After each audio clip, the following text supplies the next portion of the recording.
welcome to Wine in the Time of Corona with Frankly Wines.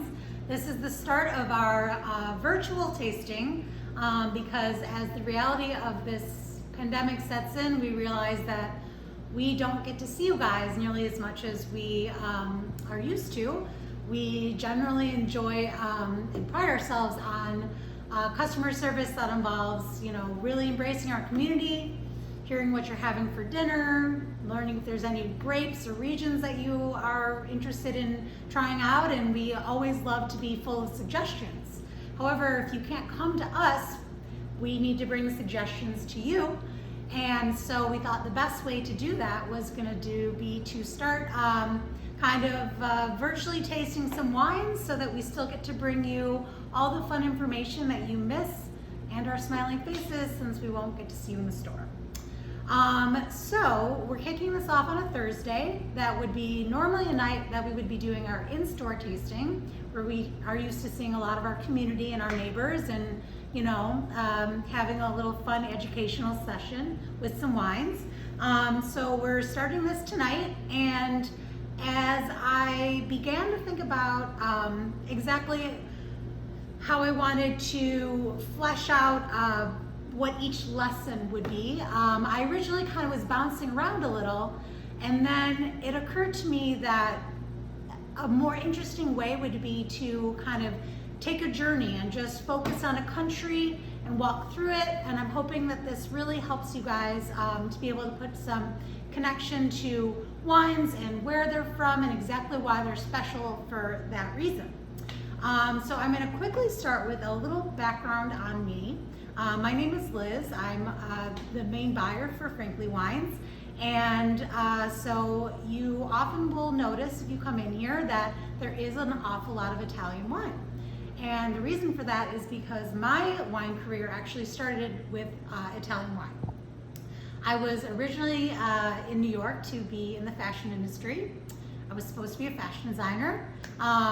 However, I quickly found myself being pulled more into the New York restaurant industry, and specifically was very intrigued by the wine side of things, and in particular the Italian wine side of things, because I found that I was being presented with a lot of grapes that I'd never heard of before.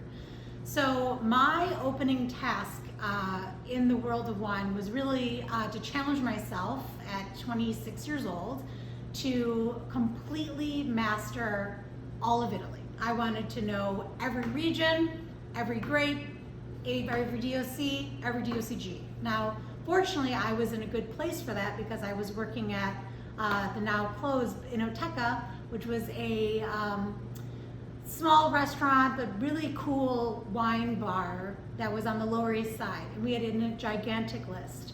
And so that's really where I just dove into my Italian wines. And it was there that I graduated from server into an assistant wine director. And I mean, I really just for like 2 years there was just completely inundated with only Italian wine, reading about it, drinking it, and just really trying to master it.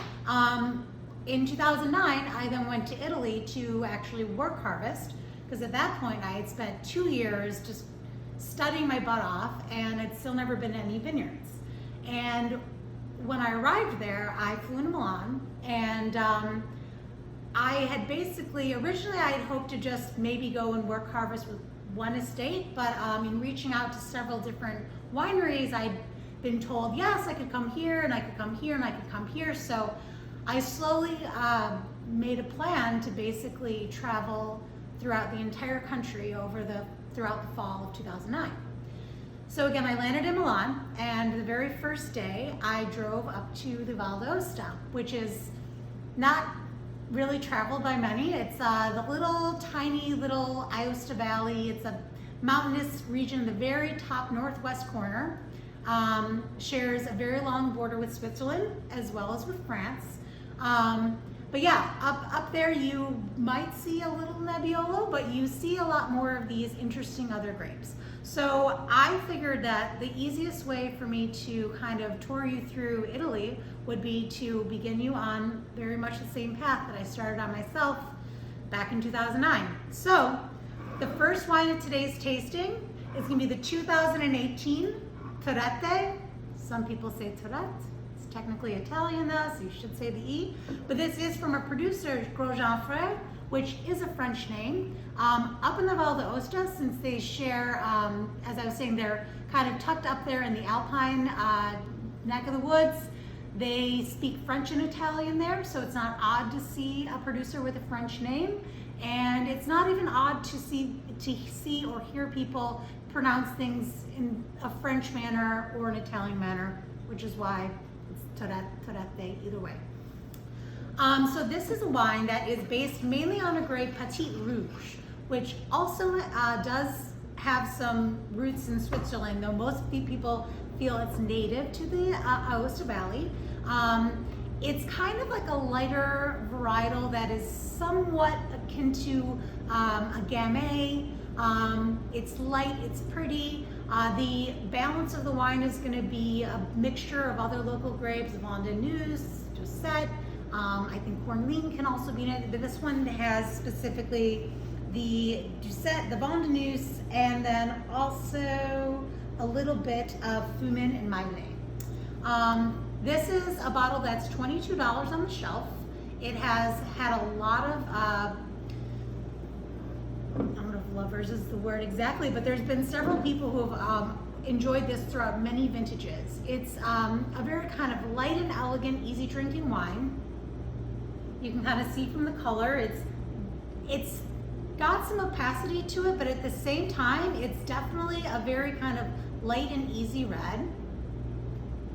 Has these great wild herbs and like roses. I mean, the wines from up in this area are really interesting reds because they have this feeling like they're kind of dipping into that Rhone Beaujolais feeling. They're really not too far from those regions, but at the same time, you can tell the fact that these are wines that are being grown up in the mountains because there's usually a lot of aromatics to them. And aromatics is something that you get in areas where there's very warm days and very cool nights, which if you're up in the mountains in the Italian Alps, you are definitely going to have that. So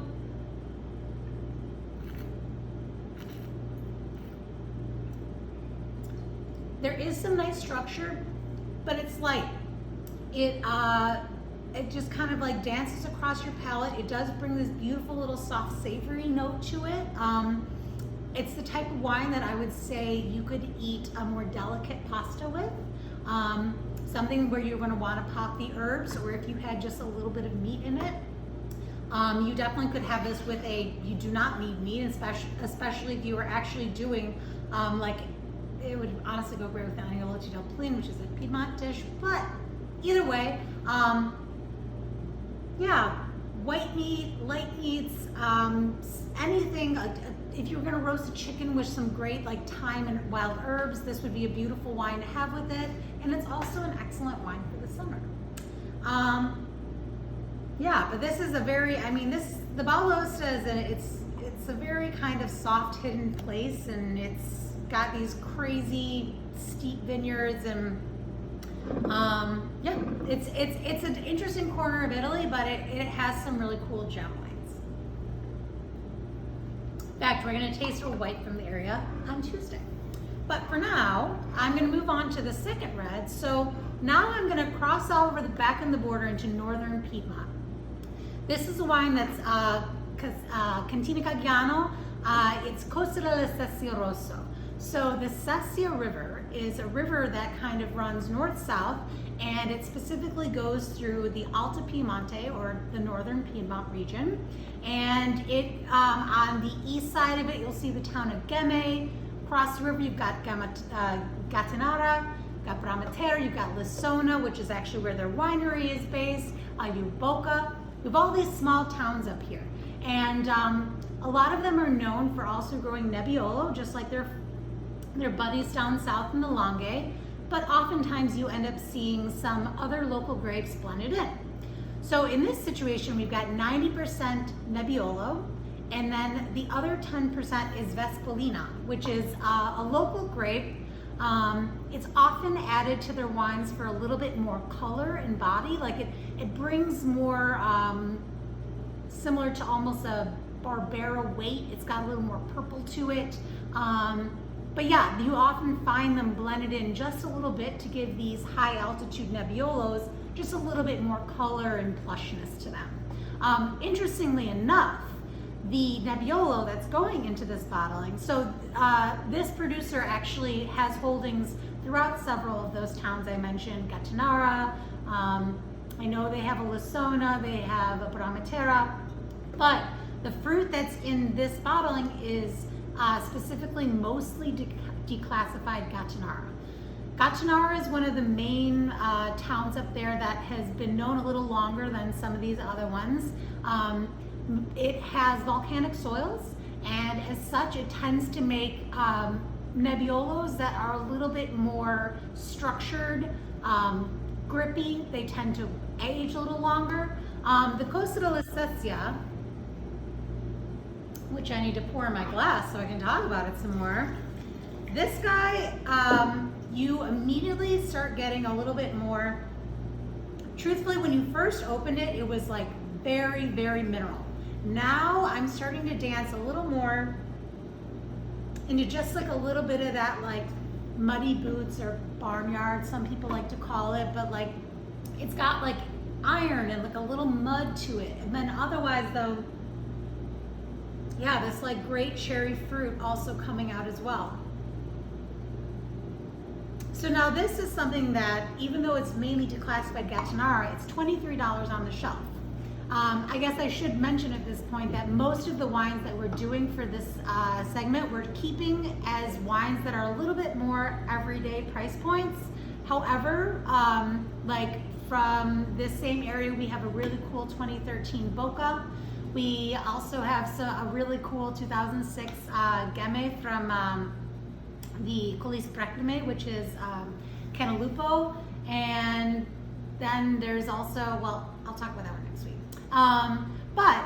Yeah, these are just really beautiful, elegant wines, anything that you can find up there. And a lot of times, Coste della Sesia, which literally means it's coming from the banks of the Sesia River. It just means it's coming from the area of the Sesia River, so that's why people can declassify it into it. Or else if they don't have a vineyard that's not in one of these big name towns, they can still bottle wine from it. But yeah, it's a really beautiful, seeing as it is Nebbiolo, you are gonna have a little more earth.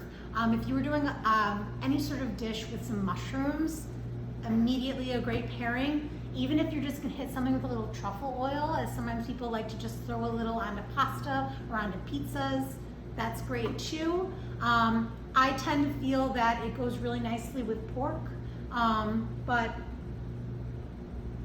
yeah, I mean, just like another nice option. And also something that should be noted about these northern Nebbiolos is they don't tend to have really aggressive tannin, which makes them a little more easy drinking, and it makes them more of like an everyday Nebbiolo.